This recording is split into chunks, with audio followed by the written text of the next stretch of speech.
pense pas qu'on va attendre plus que cela. 19, je crois que c'est la moyenne de présence à chaque fois. Ok. Je vais juste partager le document et on va en finir avec le transistor bipolaire. Vous arrivez à voir le document? Oui, madame. Très bien. Oui, madame.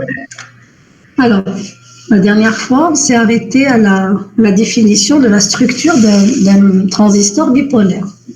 J'ai insisté sur le fait que l'émetteur doit être fortement dopé. Okay. La base, elle, devrait être légèrement dopée, mais aussi la taille devrait être, en termes de taille, elle devrait être très mince. Et par rapport au collecteur, on avait dit que cette région doit être moyennement dopée et par rapport à sa géométrie, doit être plus vaste pour évacuer le plus de chaleur possible. Ok? Pour la polarisation, on avait dit que la première jonction PN devrait être polarisée en direct, donc à savoir l'émetteur base. Pour ce qui est de la deuxième jonction PN, donc la base avec le collecteur, devrait être polarisée en inverse. Ok? Ça. En termes de concentration, vous voyez très bien que ici c'est l'émetteur, la base, puis le collecteur. Vous voyez très bien que les zones de charge ne sont pas identiques.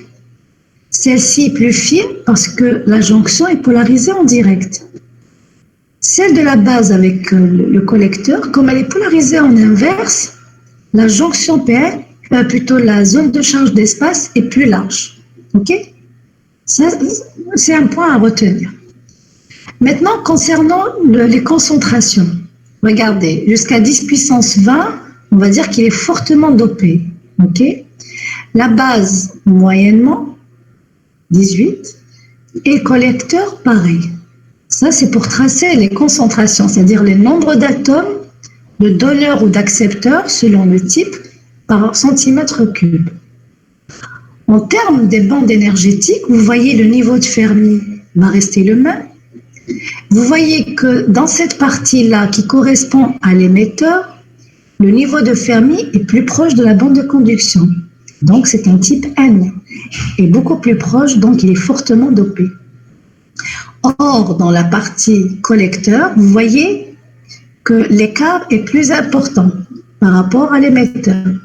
Donc on va déduire que le collecteur est moyennement dopé. Pour ce qui est de la base, vous voyez que le niveau de Fermi est plus proche de la bande de valence et par rapport au centre de cette bande interdite, vous voyez que c'est vraiment léger comme dopage. Ok, c'est pas très proche.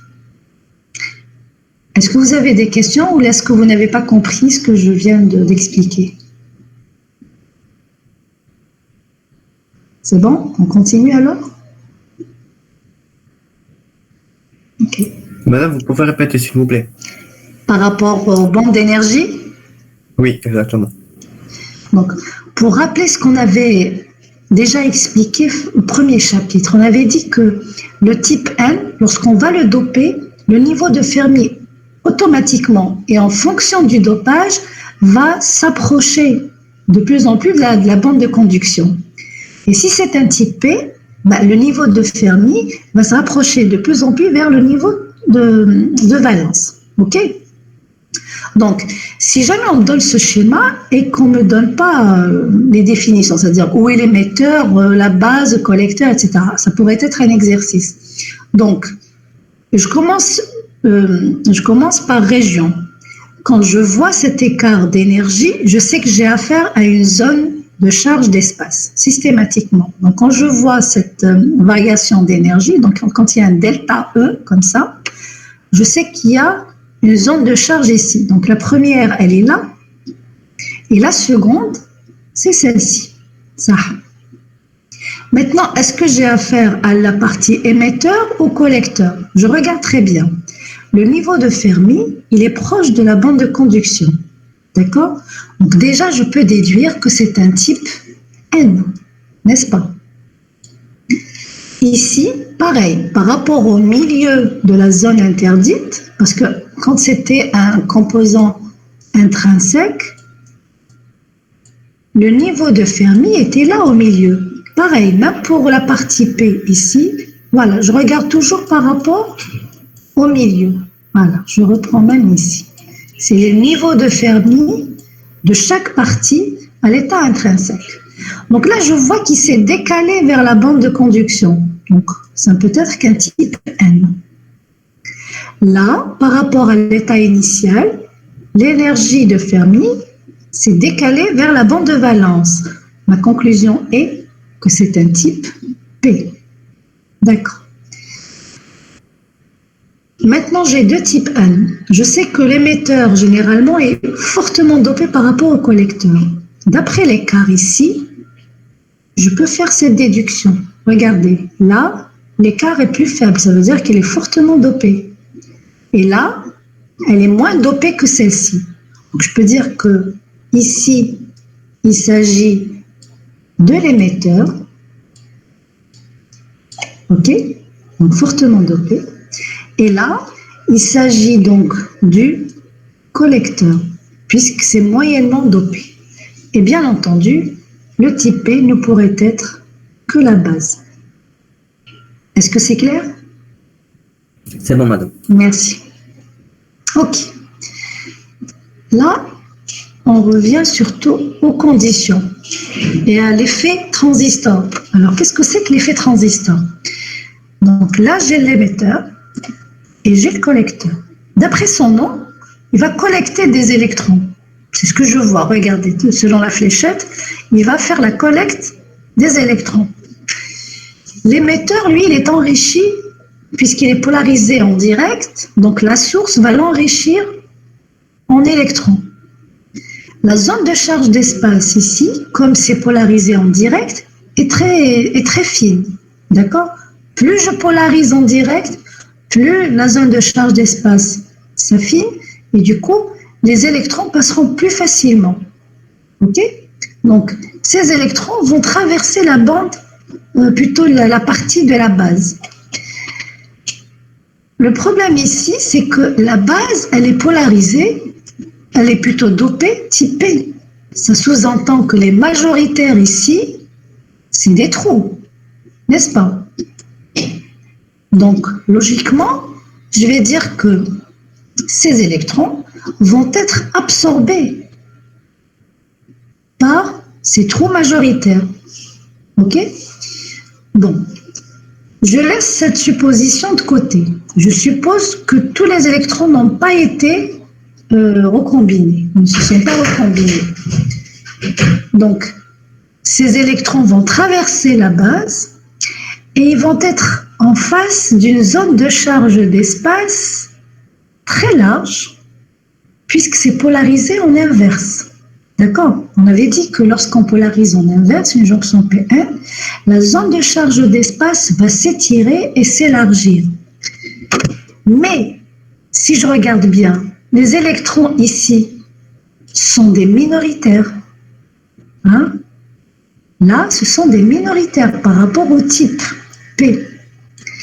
Et dans une jonction PN polarisée en inverse, le champ électrique va accélérer dans le sens inverse, va accélérer les minoritaires. Du coup, ces électrons vont se retrouver accélérés par le champ électrique qu'il y a ici dans la zone de charge d'espace. Ok? En termes d'énergie, ils étaient à une énergie très élevée, ils doivent redescendre à une énergie plus basse. Vous imaginez qu'ils sont en haut de la montagne et qu'ils doivent dégringoler jusqu'en bas. Donc il y a un excédent d'énergie, delta E, va partir sous forme de phonons. Ok? Qu'est-ce que c'est que les phonons? C'est la plus petite particule de la température. C'est pour ça que dans la définition, on avait dit que le collecteur devrait être très large pour pouvoir dissiper la chaleur. Ok? Parce que elle avait une énergie très élevée, elle redescend à un niveau bas en termes d'énergie, donc ce delta E partirait sous forme de chaleur. Ok? Alors maintenant, pour éviter que ces électrons ne se recombinent dans la base, eh bien, on nous a dit dès le départ, si vous vous souvenez, il faudrait choisir l'épaisseur de cette base un minimum possible. D'accord? Donc, plus elle est fine, plus je laisse le temps aux électrons de se recombiner. Et du coup, je vais les récupérer tous au niveau de cette jonction. Mais je ne peux pas la si elle est plus fine, si je l'affine au maximum, je risque d'abord de confondre les deux zones de charge, donc elles vont être collées l'une à l'autre, donc je ne serai plus en présence d'un transistor. Mais il y a aussi une autre condition, c'est que cette largeur doit être inférieure à la longueur de diffusion. Qu'est-ce que c'est que la longueur de diffusion? En fait, c'est le parcours d'un électron, c'est son parcours moyen avant de se recombiner. Donc, ça va dépendre de la diffusion, donc du matériau, et ça va dépendre de taux. Taux, c'est quoi? C'est la durée de vie d'un électron. Un électron libre a une certaine durée de vie, ok, avant qu'il ne se recombine. Ça, c'est une chose. La deuxième, le réseau dans lequel il se trouve, donc ça dépend du matériau, il va avoir une certaine diffusion. Le produit des deux va me donner la longueur de diffusion. Donc, si W est supérieur à cette longueur de diffusion, en supposant là que c'est W, la longueur ou la largeur, si vous voulez, de W, celle-ci étant la longueur de diffusion d'un électron, on imagine très bien que sous cette condition, si W est plus grand que la longueur de diffusion, j'augmente les chances de recombiner cet électron. Donc la condition surtout, c'est-à-dire le minimum, c'est quoi? C'est que W soit égal à LD ou inférieur, de préférence qu'elle soit inférieure pour éviter que l'électron ne se recombine à l'intérieur de la zone P. D'accord? Des questions?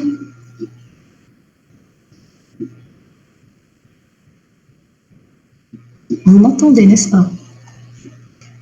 Oui, madame, bien sûr. Oui, mais votre silence en dit long. Soit vous n'avez rien compris, et c'est fort probable que ce soit le cas, soit vous avez tout compris, et là, vous m'épatez. C'est la première option. Ah, voilà, donc vous n'avez rien compris. Ok. Alors, Malish, on revient au tableau. Regardez. J'ai ici la zone émetteur, d'accord?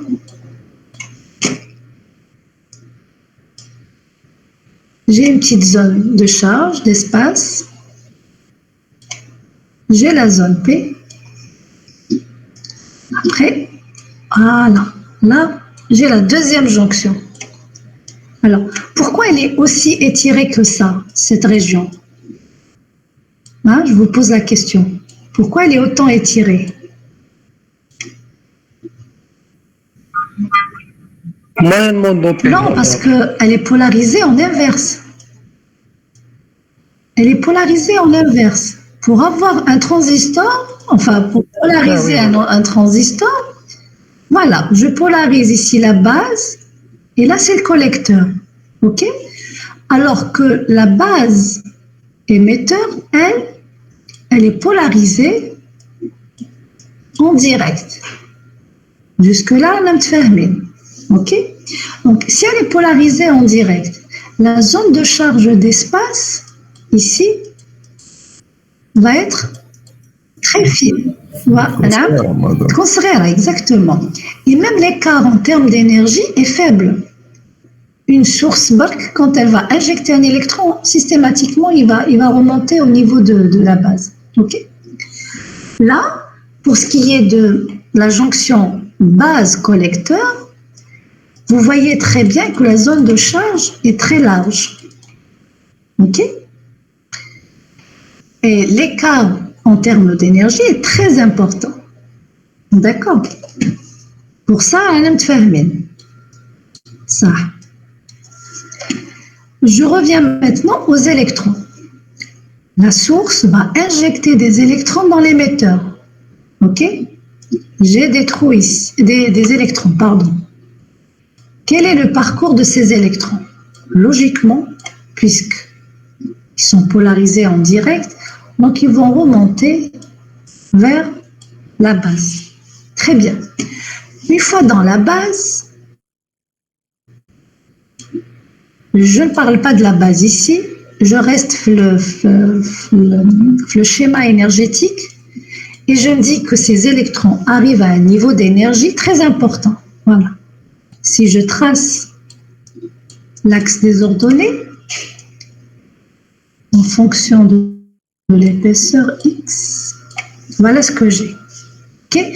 Les électrons étaient à une basse énergie, ils remontent à un niveau plus haut, et là, vous voyez, ils vont, comme j'ai dit tout à l'heure, ils vont dégringoler le long de cette zone jusqu'à arriver au niveau du collecteur. Et comme son nom l'indique, collecteur, il va collecter ces électrons. Comment il va les collecter? Grâce à cet écart d'énergie très important. Ok? Quand ils vont dégringoler, bien entendu, il va y avoir cet effet dit transistor. C'est quoi l'effet transistor? Comme ils ont de fortes énergies, ils vont le long de leur parcours, déloger d'autres électrons. D'accord? Ils vont déloger d'autres électrons. Du coup, je vais collecter ici plus d'électrons qu'il n'y avait déjà dans la base. Parce que la zone de charge d'espace ici est très grande. Le champ électrique, il est dans ce sens. Ok? Il va accélérer les électrons. Ce sont des minoritaires. C'est des minoritaires. Ok? Donc, comme par hasard, le champ électrique va les accélérer. Et ça ressemble un petit peu à l'effet avalanche qu'on avait vu la dernière fois les jonctions P1. Donc, il va les accélérer. Ok? Et c'est là où va apparaître le fameux bêta. Parce que c'est un courant de base qui est multiplié, voilà, fois IB. Ok? Pour nous donner le courant au niveau du collecteur. Ok? Oui. مدام لو بروبليم راه هنا في دانيير بورت من البيتا للكوليكر كيفاش هو يكوليكي قلت لنا غراس ني هذه لارج دينيرجي L'écart d'énergie, c'est comme si comme une énergie et c'est comme une différence de potentiel. D'accord? كيفاش نفهمكم؟ L'exemple qu'on donne souvent, c'est la chute d'eau. D'accord? Vous connaissez les systèmes pour faire tourner les turbines grâce à des chutes d'eau. Oui. Qu'est-ce qui fait tourner la turbine? Est-ce que c'est la quantité d'eau qui tombe? Ou est-ce que c'est la hauteur de la chute d'eau? La hauteur. La hauteur, madame. Ah. C'est les deux, non? Non. La quantité, madame, C'est la hauteur. En supposant, gardez la même quantité et faites varier la hauteur de la chute. Ça change, madame. La même chose tout le La temps. pression أكثر, madame. لازم La ليد pression تكون كبيرة أكثر. Voilà. Donc c'est le bêta. Donc, je vous fais imaginer la chute d'eau, c'est l'écart d'énergie entre la base et le collecteur. Quelle que soit la quantité, on va la fixer, d'accord? On va fixer la quantité d'électrons qui arrivent. Plus la chute est haute, donc différence d'énergie importante, plus l'électron a une énergie plus forte pour déloger des électrons le long de son parcours, puisqu'il est en train de traverser une zone de charge d'espace ici. Ok? Le champ électrique là, il est plus important. Plus c'est large, plus le champ électrique est grand. C'est comme le potentiel de la chute d'eau. Plus la chute d'eau est élevée, plus la goutte d'eau a une vitesse très grande. Et elle fera tourner la turbine plus rapidement. On est d'accord? Oui, madame. Voilà. Donc, ce que je vais expliquer ici, l'effet transistor, c'est ça, c'est le fait d'avoir joué sur cet écart d'énergie et d'avoir profité du fait que dans une jonction PN polarisée en inverse, le champ électrique accélère les minoritaires. Les minoritaires dans une base très fine. Donc, si vous voulez, la base elle fait d'office de pont. Ils ne se recombinent pas. Ok? Donc, ils arrivent à un niveau d'énergie très haut et on va leur demander de chuter jusqu'au collecteur. Maintenant, pour faire l'analogie, la chute d'eau. Mais en termes d'énergie, qu'est-ce qui se passe? Vous avez une zone de charge, avec le type N, avec le type P. Vous polarisez en inverse, mais le champ électrique est toujours dans ce sens. Ok? Et là, je suis en train de polariser en inverse. Ce champ électrique, il va accélérer les minoritaires. Les minoritaires qui ont la zone de charge d'espace entre la base et le collecteur, ils vont dans leur parcours déloger, qui met l'effet avalanche, ils vont déloger des électrons. Et on va avoir un rapport de bêta entre le courant IB et le courant IC. C'est l'effet transistor. Et c'est grâce à ce petit jeu de passe-passe qu'on a à peu près la base, on a accéléré ces minoritaires qui sont devenus majoritaires au niveau du collecteur. Les ma فهمش نعاود تعرفوني je me lasse pas.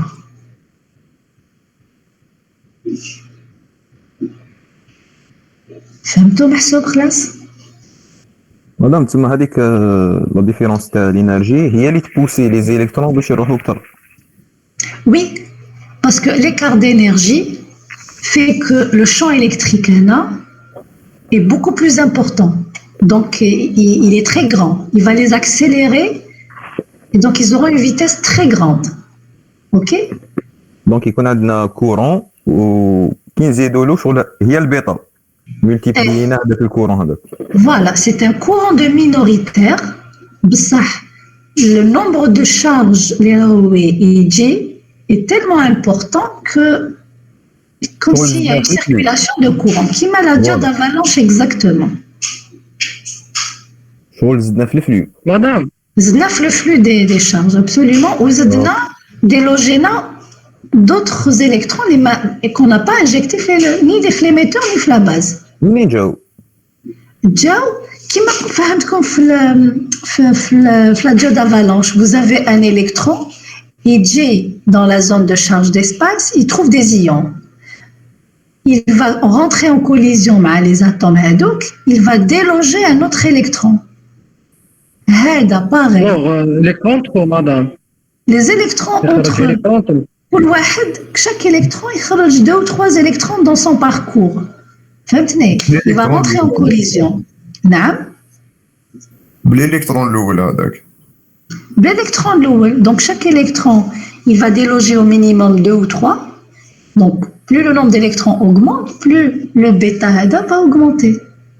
Et on va jouer justement sur le dopage pour que le bêta, parce que le bêta il est propre au transistor, qui dit que le bêta dialou il est de 100, il est de 1000 ou là.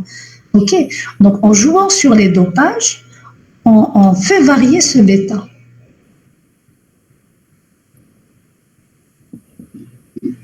Allez, d'autres questions. Les ma femme, je نعاود. Madame, نعم. Madame, s'il vous plaît, ما سمعتكش l'effet transistor Oui. dépend de courant elle est minoritaire, d'accord? Le bêta. Non, Madame, le courant, l'effet à transistor Oui. dépend de courant elle est minoritaire. Oui. Parce que tout se passe ici.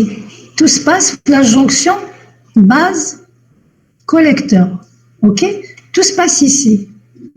Là, si vous voulez, la base, les électrons ils jouent à travers elle. Ok? On va la choisir très fine, juste pour que les électrons passent. Mais le plus gros du travail se fait là, au niveau de la base collecteur. C'est là que s'opère le phénomène transistor. Ok? Donc, là, il faut retenir plusieurs points. Le premier, c'est que le champ est très intense. D'accord? On a polarisé en inverse, dopage, un dopage assez important. Et du coup, le champ électrique va être très grand. Et du coup, la vitesse d'accélération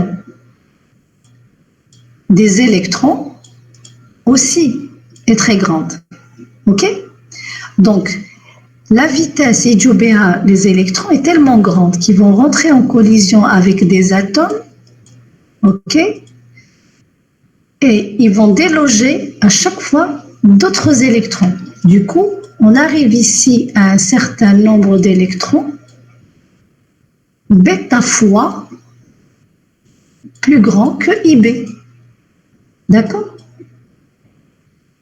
L'effet avalanche, je vous ai dit que c'était un coefficient de multiplication M.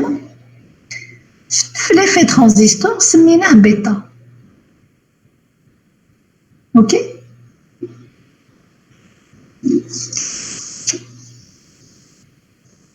D'accord, Madame, merci. Moi, je vous en prie. Les autres, s'il vous plaît. Est-ce qu'il y a encore des choses à éclaircir? البروبليم تاع لي زيليكترون يخرج الالكترون على الاخر مدام. Asna, on va le premier d'abord, on lui laisse finir sa phrase, on va le Qui a commencé par les électrons? Oui. قلت لك هذاك الالكترون اللي يجيب لنا لي زيليكترون الاخرين. ايه. هذا هو البروبليم تاعي. هذا هو البروبليم تاعك. ما حضرتش مالا انا هضرنا على لا ديود افالونش. سي ما فهمتوش برك بيان. Ah. Regardez, vous avez n'importe quelle jonction PN. Le champ électrique, systématiquement, il est dans ce sens. Ça ne change pas. D'accord? On va choisir, bien entendu, des dopages spécifiques pour que cet effet avalanche y soit. Bon, là, c'est un effet avalanche, mais le tout ici s'appelle l'effet transistor. Là, on a l'exemple avec l'effet avalanche. On a des électrons. Dans ce cas, c'est des minoritaires. Mais معليش, déjà un électron, la zone de charge d'espace, il y a un champ électrique très élevé. C'est la variation du dopage, c'est le fait que N+, ou la P plus N, okay, l'écart d'énergie est très grand. C'est cela qui va créer cette différence d'énergie très importante. Si l'énergie est très grande, automatiquement le champ يكبر. Ça. Mouche qu'on a la zone de charge d'espace, elle est dépourvue de charge. Fera uniquement des ions. Des ions, Madame. Positifs ou négatifs. Très bien. Ça dépend. Oui, voilà. On va mettre à peu près comme ça. L'électron il va se retrouver dans une zone avec un champ très intense. Donc, il va avoir une vitesse, ok, une vitesse très importante. Ok? Comme il va aller vite, parce que le champ, qu'est-ce qu'il fait? Il ne cherche pas à comprendre. Il va l'accélérer pour le retrouver là. Il va tout faire pour l'emmener ici. Il est en train de l'accélérer. Dans son chemin, il va pas se recombiner parce que le champ ne va pas lui laisser le temps de se recombiner. Il est en train de le pousser vers la sortie. Donc, l'électron, il hack ici. Dans son parcours, à l'intérieur de la zone de charge d'espace, il va percuter cet atome. Peut-être même hada, ou là, et ainsi de suite. Ça dépend de sa rencontre, de ses rencontres. Ok? Donc, supposons qu'il a pas le premier atome, il va libérer un électron. Ok? Z il a percuté l'autre ion et il va libérer un autre électron. Et au final, هو بدات يلحق لهنا. Ok? هدايا كيف il a été créé dans la zone de charge d'espace. Et le champ, il est toujours là, il veille à ce que tout le monde arrive à bon port. Donc, il va l'accélérer pour arriver ici. Mais dans son chemin, peut-être qu'il va rencontrer quelqu'un d'autre, un autre atome, il va libérer. Donc, je démarre avec un électron qui s'aventure dans la zone de charge d'espace et je me retrouve au minimum avec 5. Ok? Ça, c'est le coefficient de multiplication qu'on a vu dans la diode avalanche. Ok? La diode avalanche. Normalement, 1, madame, c'est 1. Voilà, le coefficient de multiplication, c'est 1. Dans ce cas, il est égal à 5. C'est le courant de l'arrivée sur le courant, ou là, si vous voulez, le courant d'une diode avalanche, DA, est égal, en termes de courant, est égal au coefficient de multiplication fois le courant d'une diode normale. Dans une diode normale, si le courant devrait être d'un milliampère, dans une diode avalanche, il sera égal à 5 fois ce courant ordinaire. Ok? Alors, la tension entre les bandes à la diode ne varie pas. Non, transistor, on n'a jamais fait varier la tension de base et du collecteur ou la base émetteur. On les fixe et on travaille avec. Ok? Donc, c'est pratiquement le même schéma ici qui se reproduit au niveau de la jonction base-collecteur. D'accord? Sauf que ici, pour avoir cette amplification encore plus importante, zidna la base au milieu. Alors, maintenant, la première, l'amplification. Il y a quelqu'un? Oui, madame.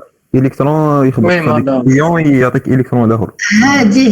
Et comme ils ont une énergie, une perte d'énergie, donc pour un électron, c'est plus facile de perdre une énergie que d'en gagner. Ok? Donc, comme il perd de l'énergie, cette énergie, soit il me donnera un électron, il va le déloger, soit elle va partir sous un effet comme un phonon. Ok? C'est pour ça que ça chauffe. D'ailleurs, les transistors de puissance vont toujours faire des radiateurs, des sortes de plaques métalliques qui sont collées à ces transistors pour dissiper la chaleur. Et on crée un collecteur dont la largeur est beaucoup plus importante que le reste des parties du transistor. Il y a la dissipation de la chaleur. Voilà, c'est pour refroidir le composant et dissiper donc un maximum de chaleur. Ok? Pour la base collecteur. Donc, la base, c'est-à-dire, on a supposé que l'électron, l'émetteur, il a la base.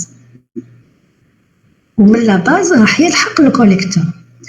Pour qu'il y ait Donc, pour que ce phénomène il sera sans aucun problème, il faudrait qu'il n'y ait pas de recombinaison au niveau de la base. Maintenant, ça, je oublie la base, là, est typée. Ça veut dire que les trous sont majoritaires. Il suffit qu'un électron s'aventure de la zone et il va se recombiner. On est d'accord? Imaginez comme si c'était des trous où des billes vont tomber dedans. Ok? Ça. La ruse qui a été choisie ici, à savoir par Shockley, parce que, entre parenthèses, si je ne me trompe pas, c'est l'effet transistor a été découvert, voilà, par Shockley. Alors,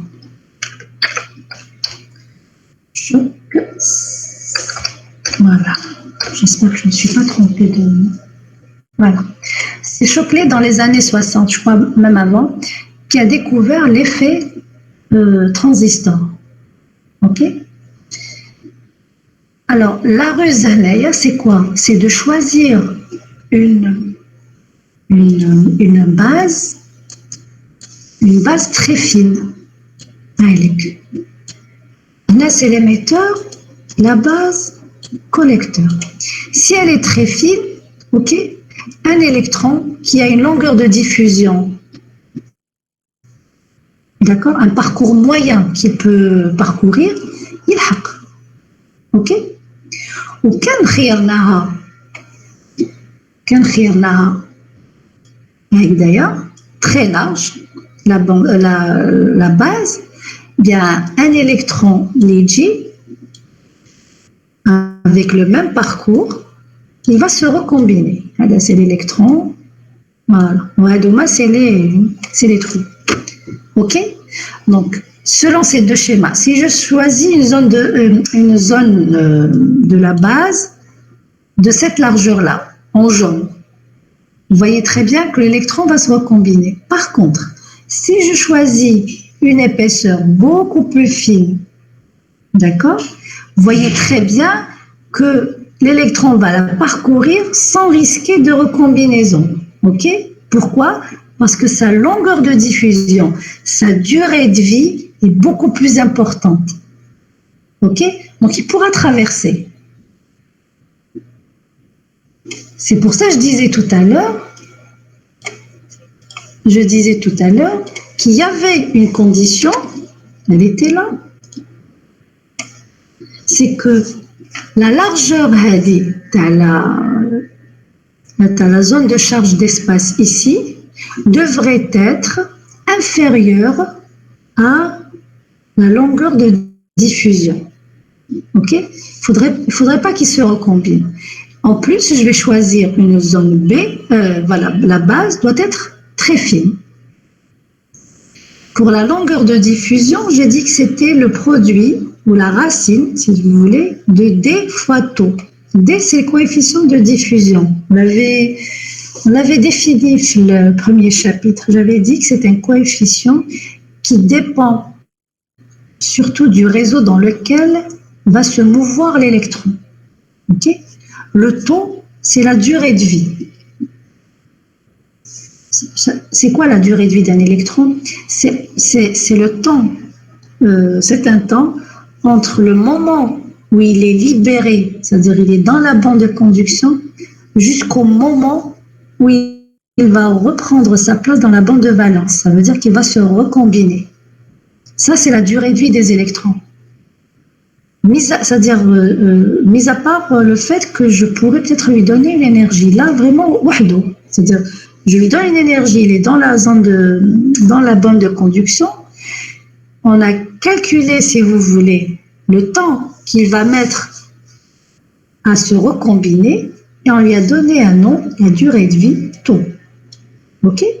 Donc, le produit de la constante de diffusion et de la durée de vie, c'est la longueur. On avait vu que entre un moment où il est dans la bande de conduction jusqu'au moment où il retourne dans la bande de valence, puisqu'il va se recombiner, il va parcourir une certaine distance. C'est L, c'est LD, c'est la longueur de diffusion. Ok? Donc, lorsqu'on va fabriquer un transistor, On va faire gaffe à ce que la zone de la base doit être très fine, ok? On va choisir sa jonction, c'est-à-dire elle sera fine de sorte à ce qu'elle me donne une jonction dont la largeur est inférieure à la longueur de diffusion, ok? Deuxième point, l'émetteur doit être fortement dopé et le collecteur moyennement dopé. Et en polarisant la base et l'émetteur en direct et après la base collecteur en inverse, ben, tout cela va faire qu'il va y avoir ce qu'on appelle l'effet transistor. C'est de là que vient le fameux bêta qu'on connaît à l'amplification du courant dans un transistor. Allez, des questions. لا باز ما ندوبيوهاش بزاف مدام سينو يجونا بزاف ليترو. Légèrement. On va la doper légèrement. D'ailleurs, regardez. Voilà où le milieu, avec la base. En termes d'énergie, en temps normal, à peu près, avec le milieu d'Yela. La bande de valence, avec. Donc, vous voyez, si je l'avais fortement dopée, ça veut dire qu'il a un niveau de Fermi. Donc, elle est légèrement dopée. On a à peine décalé le niveau de Fermi. Légèrement dopé. Là. Non, madame, rien, on a légèrement dopé. Oui, légèrement dopé. D'autres questions? العام اللي فات مدام كنت مدام WB. خلاص كمل كمل. طيب العام اللي فات كنا نحسبوا واحد الكورون مدام دو فويت ولا عفسه هكذا كنا نتيليزيو هاد لي كونستون هادوما. Oui, le courant de fuite, ben, il sera dû à recombinaison parce que on fait tout pour qu'il n'y ait pas de recombinaison. Mais vous pouvez bien supposer qu'il va y avoir quand même des recombinaisons. D'accord? On essaie d'améliorer à chaque fois l'âme. Où est le courant de diffusion? C'est un courant de diffusion. Oui, madame.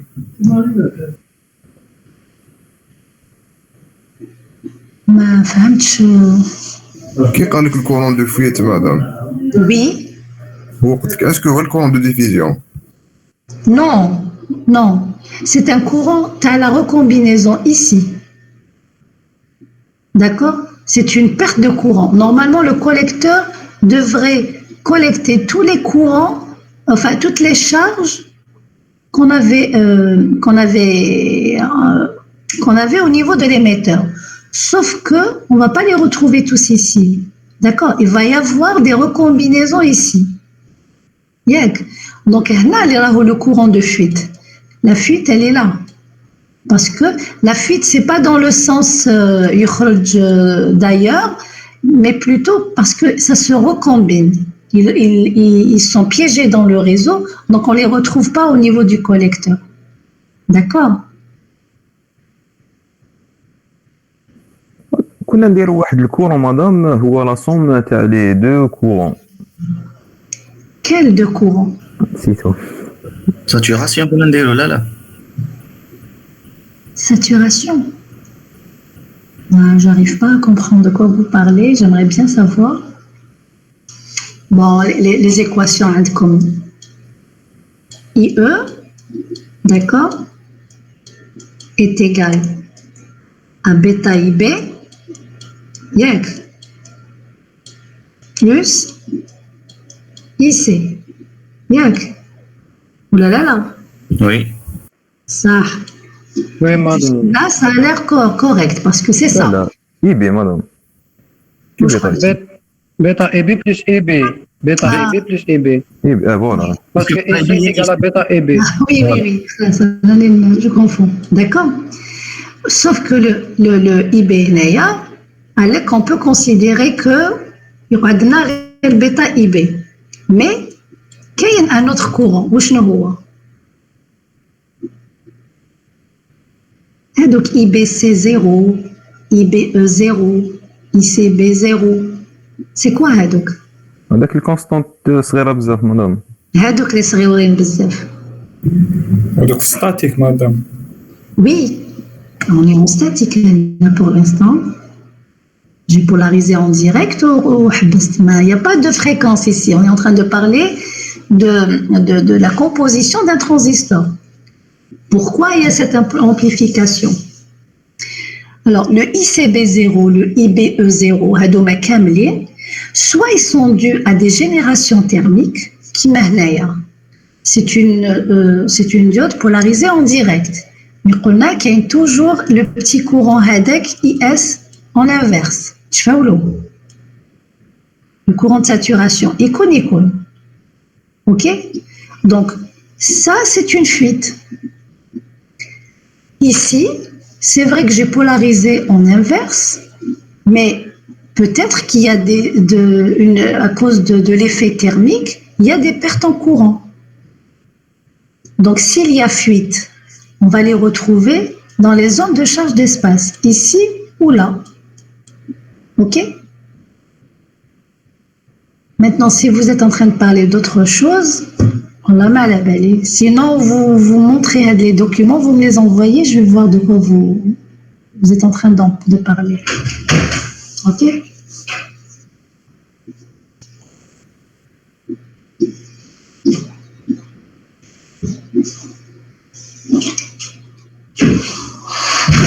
J'attends vos commentaires. Mais chez la DI, elle a comptable à rappel. Madame, Madame, saturation. là, il fait qu'il y a le courant inverse, le courant de saturation, moins courant de diffusion. Courant de saturation, moins ID. ID, c'est le courant de diffusion, là, le courant direct. Oui. Il y a deux lois. La deuxième loi, c'est I direct, c'est le courant direct égal à ID moins IS. ID moins Courant résultant, ID moins IS. Oui. Pour ça, je suis dans... Oui. Ah, ça y est, j'ai compris. J'ai compris. Lorsque vous êtes en présence d'une jonction PN, d'accord, on va laisser le transistor faire. Je suis en train de le polariser en direct.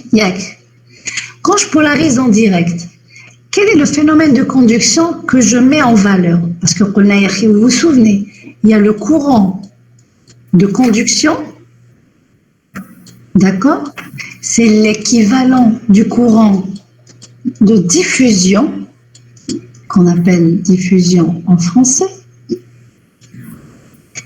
Plutôt non. De dérive, ils appellent ça. Donc, c'est le courant dérive. En anglais, c'est drift. Ah oui. OK? C'est le courant. Le deuxième courant, c'est le courant de diffusion. Off. Maintenant, donc, c'est le courant de diffusion. OK. Lorsque je vais polariser en direct, je suis en train d'appuyer le courant de conduction. D'accord? Donc, le courant, c'est le courant de conduction. Il devient majoritaire, si vous voulez. Mais ça n'empêche pas que le courant de diffusion icône. Voilà le courant de diffusion. Icône. Il est négligeable. Mais l'équation, quand vous écrivez ID, ça veut dire le courant de conduction. Comment vous allez l'écrire? C'est toujours IS et Wahada, n'est-ce pas? Et oh là là là. Comment la suite? Oui, madame. Comment la suite? IS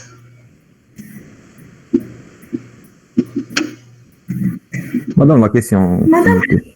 je vais écrire la formule du courant dans une diode. C'est ID est égal à IS fois Exponentielle EV sur KT moins 1. exponentielle Exponentielle EV sur KT. sur KT. En bas. Moins 1. Est-ce que je ferme la parenthèse avant ou après? Après. Après le 1.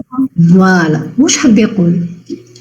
حاب يقول IS exponentielle QV sur KT, mais normalement donc راكم كبار donc على بالكم اللي كاين NKT coefficient facteur d'idéalité moins IS. D'accord? C'est toujours juste. Voilà. Ce courant, je suis en train de l'enlever puisque j'ai mis moins. Pourquoi? Parce qu'il est dans le sens inverse. Je l'assimile à un courant de fuite. On l'appelle comme ça. À partir du moment où je ne le collecte pas, ça veut dire que c'est une fuite. Soit il me crée des recombinaisons, soit le courant de conduction. D'accord? Mathématiquement, donc, est-ce que vous comprenez? Oui, madame. D'accord. Oui, madame. Très bien. Maintenant, je garde le schéma. Qu'est-ce que je vais faire? Voilà. On zède. Maintenant.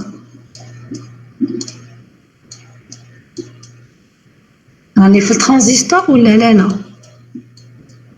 Ça ressemble au transistor. Ok? Oui, madame. Comme la zone P ou comme les deux N.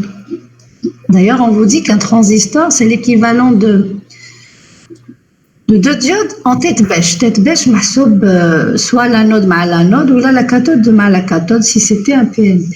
Sauf qu'ici, Madame, fais-y un polarisé ou direct, madame. on est déjà. Ah, ok. Voilà. Donc ici, le problème, c'est que là, maintenant, je dois polariser en inverse. L'inverse. L'inverse. Voilà. Tous les règles. Dans ce cas, quel est le courant qui sera majoritaire? IS, madame. Voilà. Donc, donc maintenant, c'est le courant de diffusion, ok, qui va l'emporter par rapport au courant de conduction. Ou le courant de conduction, je peux le considérer comme étant un courant de fuite. Pourquoi? Parce que elle a polarisé en inverse. Le courant est dans ce sens. Donc, il insignifiant devant le courant de diffusion.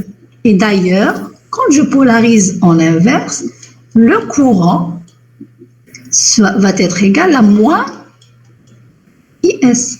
Parce que il est très petit devant Hada. Ok? Donc tout dépend j'allais dire, des porteurs qu'on est en train de mettre en avant. Soit on est en direct, c'est le courant de conduction qui l'emporte, soit on est en inverse et c'est le courant de diffusion qui l'emporte. Et dans les deux cas, le deuxième courant sera considéré comme une fuite. Alors, il y a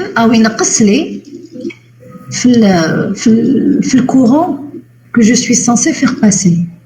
L'idéal, c'est que R est égal à 0 et Naya kif kif. L'idéal serait que IS soit égal à 0. Est-ce que c'est clair maintenant ou la Mazel? Oui, c'est clair. Mademoiselle, celle qui m'a parlé des idées, IS, etc. Oui, madame, c'est clair. C'est clair? Très bien. Oui, madame. Ok, donc je reviens à l'effet transistor parce que là on s'est égaré un peu du but de ce cours. Donc, pour qu'il y ait effet transistor, il y a plusieurs paramètres à ne pas oublier. Alors, d'abord, l'émetteur fortement dopé, base légèrement dopée et mince. Troisièmement, collecteur moyennement dopé. Vaste région pour qu'il y ait évacuation de la chaleur. Troisième point, la largeur de la zone de charge de la jonction émetteur-base devrait être inférieure à la longueur de diffusion des électrons. OK? Donc, là, on a l'effet transistor. Autre caractéristique, voilà, autre caractéristique, c'est polarisation directe pour la jonction base émetteur et en inverse pour la base collecteur. Voilà. Tout ça va me permettre de réaliser un transistor. Sinon, ce sera une double jonction PN avec une autre spécificité. En tout cas, meshi transistor. OK?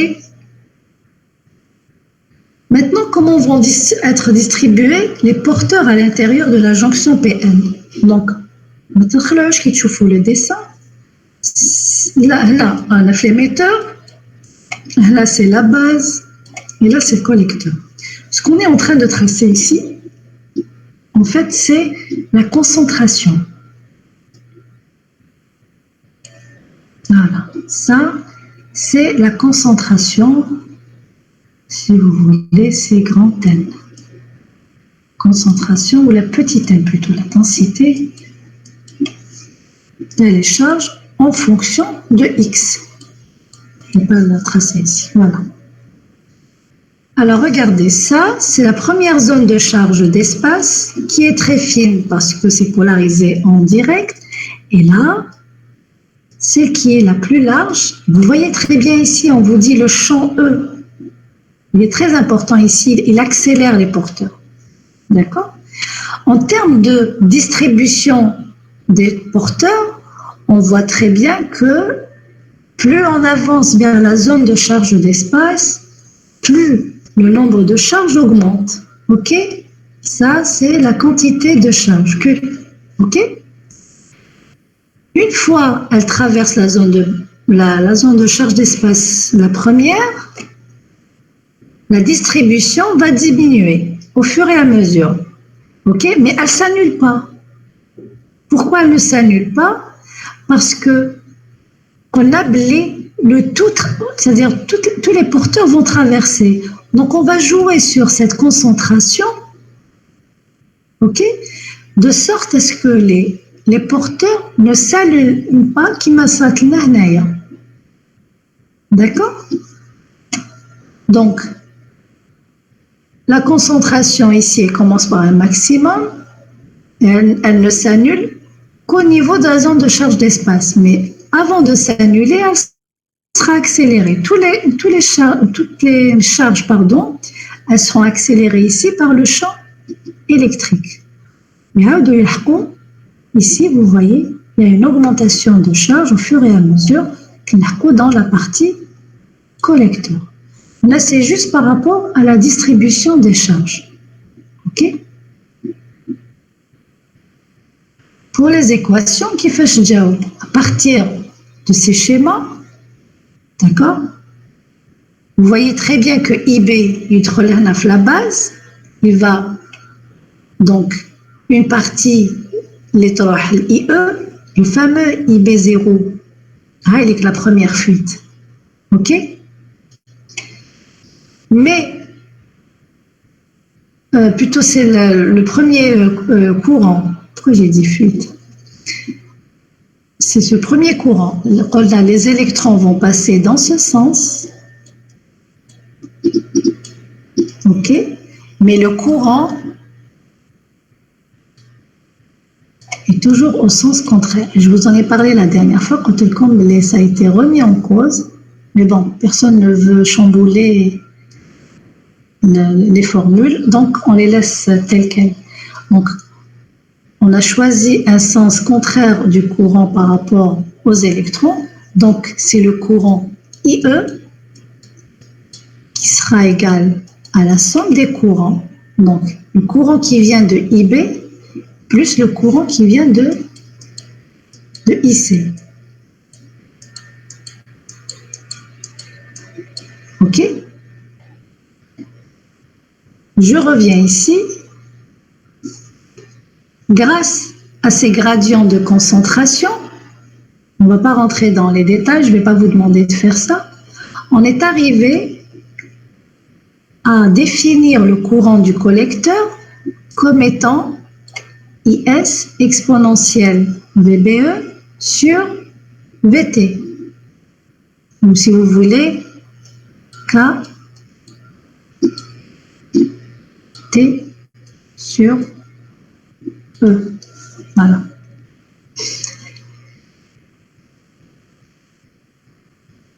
Pas de questions? Allez. Pas de questions? Madame Rahtli, désolé, vous pouvez répéter. Rahtli, dès que vous avez descendu à la courant collecteur. Ah, j'ai dit qu'à partir de ces schémas de concentration, parce que qu'est-ce qu'il faut pour déduire les formules? On a un courant, déjà, c'est ED dN sur dx, vous vous rappelez? Le courant dû à la diffusion. On a blessé ED fois le gradient de concentration. Vous vous rappelez? Donc, à partir du gradient de concentration, on a déduit le dN sur dx. Ou c'est l'air, c'est-à-dire la surface, puisqu'on a donné les formules en fonction de J. Il a suffi de multiplier par la surface, ou I. Bon, on ne va pas détailler tout ça. L'essentiel, on est arrivé à ce que le courant IC dépend du courant de saturation, là, le courant généré thermiquement, fois l'exponentielle de VBE sur VT. VT étant KT sur E, c'est-à-dire que je dois EV sur KT. Un KT. OK? Ça, c'est la première formule. Pour l'émetteur, on vous dit qu'il est en fait la somme de deux courants. OK? Le premier, c'est les électrons de l'émetteur injectés dans la base. C'est normal. Les électrons vont vers la base, automatiquement le courant vient de la base vers l'émetteur. Deuxièmement, c'est les trous de la base injectés dans l'émetteur. C'est un courant de fuite, là, dans le IE2. OK? Donc, pour écrire le courant de l'émetteur, on prend uniquement le courant, le deuxième, IS2 exponentielle VBE sur VT. D'accord? Pareil pour le courant de base. Comme deux courants. L'un, c'est les trous qui sont injectés dans l'émetteur à partir de la base. Et le deuxième, c'est les trous qui remplacent ceux qui se recombinent dans la base. Si je mets des trous dans la base, automatiquement, il y en a d'autres qui vont les remplacer. D'accord? Puisque la partie P, elle est aussi enrichie par les trous. Polarisation en direct. Donc là, je vous ai perdu.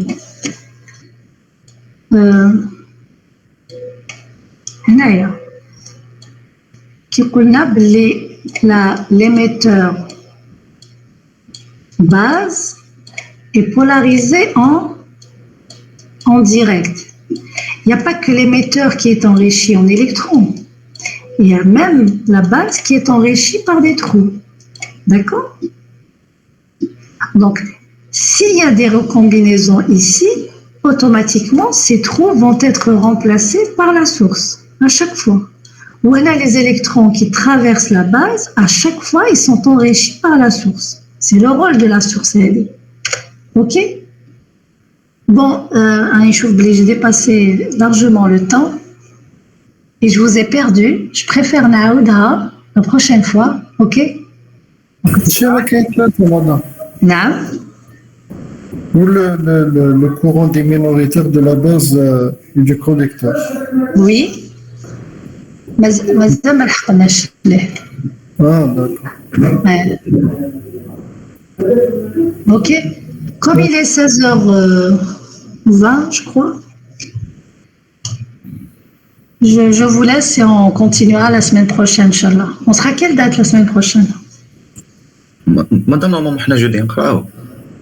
Ah, ça va être la لا reprise. مدام ديرها بلاندي ديروا lundi. lundi ما نقراوش on doit lundi. Ah, bah, très bien. Donc, lundi à quelle heure? مدام ديرها لاندي À 3h? بين قولي مدام. عندنا كور ميكرو على 3 مدام ديرها بين 11 على 11 مدام 11 بين 11 و 2 عندك مدام Ok, وي مدام ok. C'est qui votre délégué, Thomas? بوناش مدام عمر Ouais, donc Omar, vous me rappelez s'il vous plaît. اوكي مدام بعد لك معي Voilà, هكذا باش dimanche نبعث لكم les invitations. Ok? مدام ان شاء الله عمر نعم. مدام pour technologie des composants نحبسوا وين رانا ولا نزيدوا. Vous nous avez dit que vous nous répondrez aujourd'hui. وين حبسنا؟ وين حبسنا في les composants technologiques. Oui, je crois qu'on a fini le chapitre, t'as les capteurs optiques. Oui. مدام قلت لنا نبعث لكم شابيت مدام نبعثوا صافي لي ديود ولي كابتور. تاع l'infrarouge. راكم خايفين من la suite. Non, c'est juste pour savoir, non? والله ما على بالي. Bon, on a une séance mercredi. ان شاء الله. Inch'Allah. وي مدام ولا تبعنا لومبلوا القديم ميركودي تقعد ليب ما نقدروا نديروا تاع ميركودي مدام نقدروا نلقاو تكنولوجي نورمال. Oui. اما نكملوا mercredi وخلاص. D'accord? Je vais essayer. داكور مدام Je vous explique. Peut-être que ce que je vais vous expliquer mercredi, mais tâche l'examen. Mais c'est juste باش نتوما تكونوا على بالكم واش كاين في البروغرام. D'accord? On sait jamais, vous ferez un master. تسحقوا كيما في les portes logiques كاين des informations mais ندوز عليهم comme on dit مرور الكرام. Ok, juste pour votre culture générale. Un quart d'heure on fait. D'accord? D'accord, Inch'Allah. Voilà. Merci. D'accord, madame. Mais sinon, c'est vrai que ce ne sera pas possible de finir tous les chapitres cette fois-ci. Voilà, donc je vous dis à lundi, Inch'Allah. Au revoir. ان شاء الله مدام ان شاء الله مدام على خير مدام